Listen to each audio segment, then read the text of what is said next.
Hello everyone. In continuation of my last lecture, in which I was discussing how viscosity originates in the kinetic theory of gases, because in the transport phenomena, why it occurs, how it originates, let me take that forward. We were trying to find out the expression for viscosity, and we had discussed how the gas, a simplified model in which the gas was travelling in simple planes. We had considered three planes AB, PQ and LM. The velocities of the gas along the plane PQ was V plus lambda dV by dz, and the velocity of the gas along the plane LM was V minus lambda dV by dz. Then the number of molecules crossing the unit area of AB per second either way is 1 by 6 m into n v bar. Thus, the momentum carried downwards by the molecules crossing unit area of AB per second from the plane PQ will be given by mass times velocity, which will be number of molecules, which is given by 1 by 6 m into n into v bar into v plus lambda dV by dz. Similarly, the momentum carried upwards is going to be 1 by 6 m into n v bar into v minus lambda dV by dz. Now again I reiterate, why do we write the expression 1 by 6? 1 by 6 because there are three axes, x-axis, y-axis and z-axis. Each axis has a positive part and a negative part. So we have 1 by 6 axis. M is the mass of one molecule. N is the number of molecules per unit volume. V bar is meter per second, average velocity.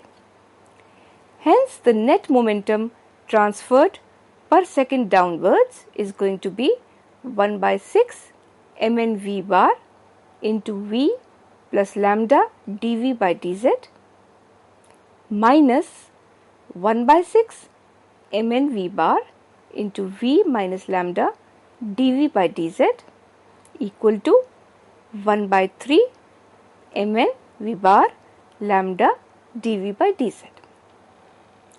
Why do we subtract?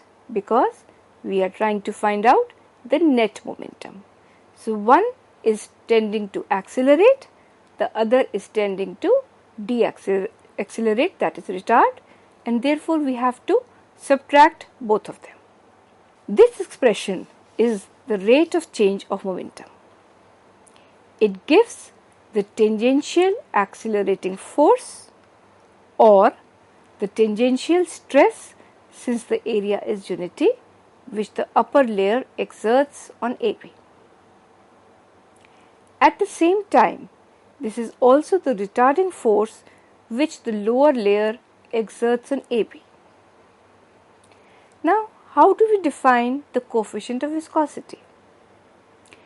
First of all, the coefficient of viscosity is denoted by symbol eta. Eta is equal to ratio of the tangential stress to the velocity gradient. Thus, we can write eta equal to 1 by 3 mn v bar lambda dV by dz divided by dV by dz. So, what is eta now? Eta is 1 by 3 mn v bar lambda. What is mn? M is the mass of one molecule. N is the number of molecules per unit volume.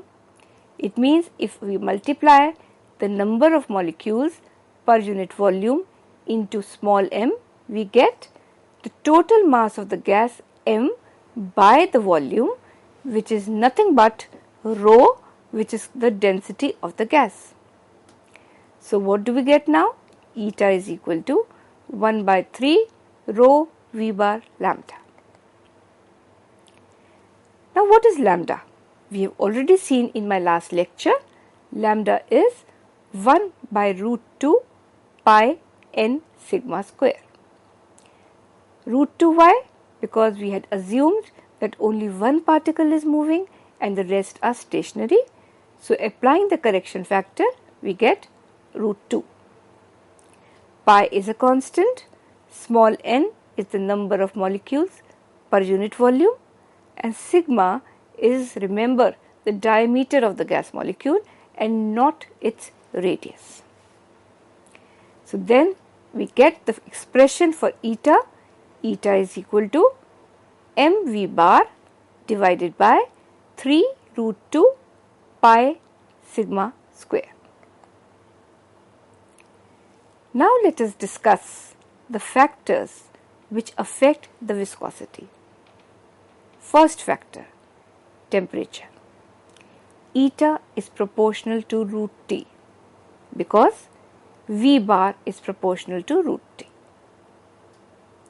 Second, the density of the gas rho increases with increase of pressure, but very important now, mean free path lambda decreases in the same ratio such that the product or the term rho lambda remains a constant. Hence, for a given temperature, eta is independent of pressure. Experiments were performed to check whether this is actually so, and they have confirmed this conclusion that for moderate pressures this is happening, but at very low and high pressures eta is dependent on pressure experimentally. So this is as far as viscosity was concerned. Now let us move on to understand the phenomena of thermal conduction of ideal gases, how energy is transferred from one point to another, how a temperature gradient is maintained, how the phenomena of thermal conduction comes into being. As before, let us take a simplified model of the gas. What was the simplified model? 3 horizontal planes parallel to each other and separated by a distance lambda.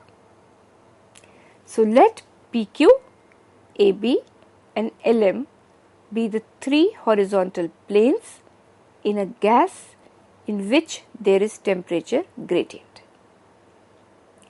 What is this temperature gradient? d theta by dz. This means theta we are representing as temperature and gradient means differential of something. So this is, we get d theta by dz. This is measured in a downward direction perpendicular to the planes. So you can see the figure, simplified figure. We have 3 planes, AB, PQ and LM. All the 3 are parallel to each other. The separation between the planes is lambda. The gas molecules have a temperature theta along the plane AB. The gas molecules have temperature theta plus lambda d theta by dz along the plane PQ, and the gas molecules have temperature theta minus lambda d theta by dz along the plane LM. Thus, you can see from the figure that the gas above the plane AB is on the average at a higher temperature than that below. On the account of thermal agitation, there will be a continuous transfer of more energetic molecules downwards across AB and of less energetic molecules upwards across AB. Why is there a difference in the energies of the molecules? Because of the difference in temperatures the molecules have. The molecules above AB are more energetic, they are at higher temperature, and the molecules below AB are less energetic because they are at a less temperature. The molecules above AB are at a temperature theta plus lambda d theta by dz, and the molecules below AB are at a temperature theta minus lambda d theta by dz. Thus, what is happening? There is a net transfer of energy downwards through AB. What does it lead to? The temperature of the gas above AB will decrease, while the temperature of the gas below will increase. It means the gas molecules in the plane above AB will encounter a decrease in its temperature, whereas the gas molecules in the plane below AB will encounter an increase in its temperature. So, what can we surmise? We can say that the gas is conducting heat downwards across AB. Let us now find out a simple mathematical expression for conductivity. Let n be the number of molecules per unit volume of the gas. Let V bar be the average velocity due to the thermal agitation with which they are constantly moving in all directions. Consider the molecules crossing unit area of the plane AB from the two planes PQ and LM situated at a distance lambda, where lambda is the mean free path of the molecules from AB. The molecules in PQ are at a higher temperature and the molecules in LM are at a lower temperature. On arriving at AB, which is the intermediate plane, they will first collide there and the transfer of energy takes place there and then. Again, I am showing you the figure to make things more clear. As you can see, the molecules in the plane above AB will come down. The molecules in the plane below AB, they will transfer energy, and above AB will also transfer energy. Let theta be the absolute temperature of the gas. Then d theta by dz can be written as the temperature gradient measure in a direction from PQ to LM perpendicular to the plane AB. Then the absolute temperature of the gas along the plane PQ and LM will be theta plus lambda d theta by dz and theta minus lambda d theta by dz respectively. Now do not forget to write lambda while writing d theta by dz, because if you omit this, then the expressions will be dimensionally incorrect. The number of molecules crossing the unit area of AB downwards in 1 second is 1 by 6 nV bar and an equal number crossing upwards.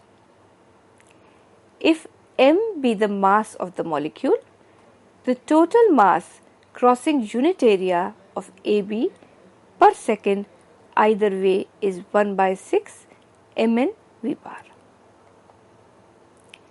The energy, or we can say the heat energy, carried downwards by the molecules crossing the unit area of AB per second from plane PQ will be then given by energy equal to mass into specific heat into temperature. Mass is 1 by 6 mn V bar, specific heat is Cv, and temperature is theta plus lambda d theta by dz. Similarly, the energy carried upwards is going to be 1 by 6 mn V bar into Cv theta minus lambda d theta by dz. Hence, the net energy Q transferred per second downwards is going to be Q equal to 1 by 6 mn V bar into Cv theta plus lambda d theta by dz minus 1 by 6 mn v bar into Cv into theta minus lambda d theta by dz. Simplifying this expression, what do we get? 1 by 3 mn v bar Cv lambda d theta by dz. Let us denote the thermal conductivity of the gas by kappa. Then the general definition of kappa would be given by the following. The amount of heat conducted across the unit area of AB per second is Q equal to kappa d theta by dz. Comparing the last two expressions, what do we get? We get kappa is equal to 1 by 3 mn v bar Cv into lambda. Mn is rho as discussed in the earlier lecture. So what do we get kappa equal to? Kappa is now equal to 1 by 3 rho v bar Cv lambda. This expression shows that for a given temperature, kappa is independent of pressure, just like viscosity. As V bar varies with root T, kappa varies directly as the square root of temperature of the gas, as rho lambda is a constant. As V bar is equal to root 8 kT by m pi, we can say that kappa, which is the coefficient of thermal conductivity, is inversely proportional to the square root of the mass of the molecule. Thus, we can say kappa of hydrogen is large as compared to any other gas at a given temperature. Now, what should we do? We are interested in finding out the relation between thermal conductivity and viscosity of ideal gases. As we have seen, kappa is equal to 1 by 3 mn v bar Cv lambda. Also, eta is equal to 1 by 3 mn v bar lambda. Dividing both these equations, we get kappa by eta is equal to Cv. This is a very important expression and is often used in solving numericals. Now the third phenomena. What is the third phenomena left? Diffusion of gases. If any two gases at the same temperature and pressure are brought together, then ultimately the gases become thoroughly mixed without any change in temperature or pressure. This phenomena is called diffusion. Now let us find out the expression for the coefficient of diffusion, which is represented by the alphabet capital D. Consider the transport of mass across a given plane. Again, for simplicity, let us take a very simplified model of gases passing through simple horizontal planes placed parallel to each other, distance lambda apart. So let PQ, AB and LM be the three horizontal planes in a gas in which there is a concentration gradient dN by dz perpendicular to the planes. So this figure is showing the simplified model. We have three planes AB, LM and PQ. The molecular concentration along AB is given by Nx. The molecular concentration along PQ is given by Nx minus lambda d Ny by dz, and the molecular concentration along the plane Lm is given by Nx plus lambda dNy by dz. On account of concentration gradient, there will be a continual transfer of molecules from high density region to a low density region across AB. Why? So that equilibrium is attained. Let dN by dz be the concentration gradient in a direction from Lm to PQ perpendicular to the plane AB. Again I am showing the figure to make you understand what is happening, why it is happening. There is a difference in the molecular concentrations across the intermediate plane AB.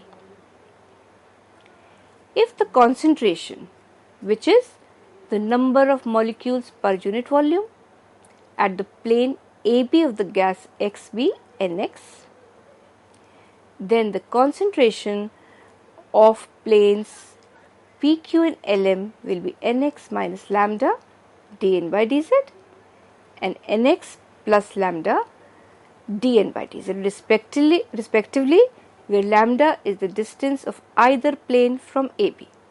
And remember, lambda is the mean free path.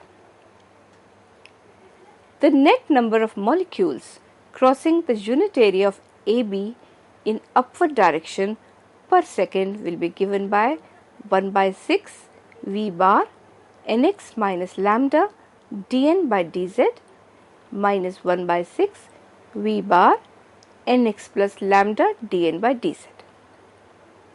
So what do we get on solving? We get 1 by 3 V bar lambda dN by dz. If small m represents the mass of the molecule, one molecule, then the total mass m transported will be equal to capital M equal to 1 by 3 V bar small m lambda dN by dz is equal to 1 by 3 V bar lambda d rho by dz, where d rho by dz is the mass concentration gradient. In writing the above expression, what we have done is we have taken small m inside the differential sign. So m into n is rho, and that is why we have replaced mn by the symbol rho. Rho is the density. So what do we get now? We get that the mass transported per unit area per second is proportional to the mass concentration gradient. Thus we have capital M is equal to capital D, which is the diffusion coefficient, into dN by dz, where dN by dz is the concentration gradient. And capital D is given by 1 by 3 V bar lambda. D is the coefficient of diffusion and can be defined as the mass transported per unit area per unit concentration gradient. Now what factors affect capital D? Since eta is equal to 1 by 3 rho V bar lambda, we have capital D is equal to eta by rho. Since lambda is directly proportional to temperature and inversely proportional to P, and further we have V bar equal to root T. So root T, it means to the power half, and we have one more power of 1. So 1 plus 1 by 2 is going to give me 3 by 2. So we have density, the coefficient of diffusion is proportional as P to the power minus 1 and T to the power 3 by 2. So we can say that the coefficient of diffusion D is inversely proportional to pressure and is directly proportional to 3 by 2 power of temperature. So as temperature increases, coefficient of diffusion D will increase, and as the pressure increases, it is going to decrease. So this was as far as the kinetic theory transport phenomena was concerned. Now let me briefly tell you about another very important phenomena which is occurring in the kinetic theory of gases, which the ideal gases demonstrate, which is the Brownian motion. In 1827, the Scottish botanist Robert Brown observed the motion of pollen grains suspended in an aqueous solution through a high-power microscope. These pollen grains were seen to exhibit a continuous and completely erratic movement. This irregular motion is termed as Brownian motion. This figure is showing the Brownian motion of suspended particles in aqueous solution. This motion is continuous, completely random and irregular. No two particles execute the same motion. Smaller particles execute faster and hence more noticeable motion. This movement is about the same in all directions. It is independent of external influences. It is more rigorous at higher temperatures. The Brownian particles have sizes 10 to the power minus 4 centimeters, whereas the ordinary molecular size is 10 to the power minus 8 centimeters. I hope you all appreciate this very important information, and I also hope that you have understood today's lecture. In my next lecture, I will start from the Brownian motion and then move on to another very important aspect of thermal physics, which is thermodynamic potentials. Thank you.